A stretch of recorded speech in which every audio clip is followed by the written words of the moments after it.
paro. May nakuha akong booking papunta mula dito sa Caloocan hanggang Cabanatuan, Nueva Ecija. Tatakbuhin ko to 1,432. Ilang kilometro to? 100 kilometers, 2 hours and 54 minutes. 3 oras par.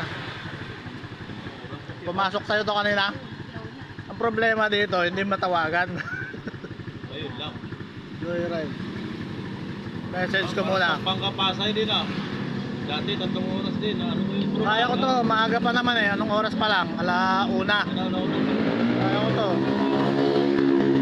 Problema, hindi matawagan. Agapito. Simbulan. Tawagan natin. Puto talaga to. Ayan yan, sumagot na. Hello sir. Lebar. Sigurado ba tong booking mo sir? Magkano po ba ang report? Nandyan eh, may presyo na dyan sir eh. Yung report? Oo, yan yung presyo babayaran mo sir pagka itutuloy mo yung booking na yan. Kaya yung kino-confirm ko lang kung totoo yung booking mo. Hello po.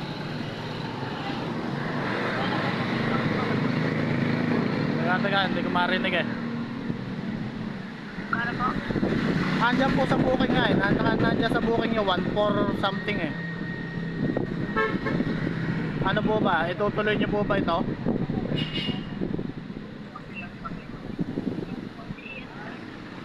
Ha?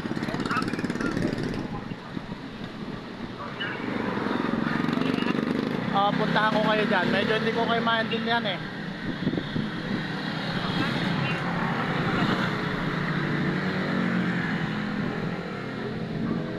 Ate na ay nandiyan po yung presyo ma'am, nandiyan po yung presyo nasa booking nyo. Yan po yung hindi maintindihan yung ano eh. Sabi niya, tinatanong niya sa akin magkano babayaran. Eh yun na nga yung nasa booking eh. Ito 1,432. Try kong puntahan no. Puntahan kaya natin. Parang bago pa lang silang mag-booking eh.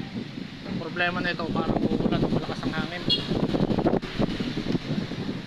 Tinatanong nila kung magkano babayaran. Eh ito na nga, naka-booking na nga sila 1,432.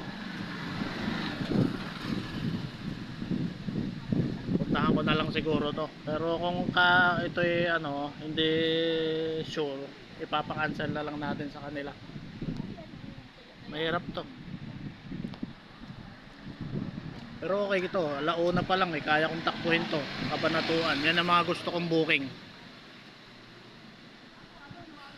Pero tingin ko kakancelin to kasi parang hindi marunong yung nag-book. Puntahan ko na lang sila, puntahan ko kayo.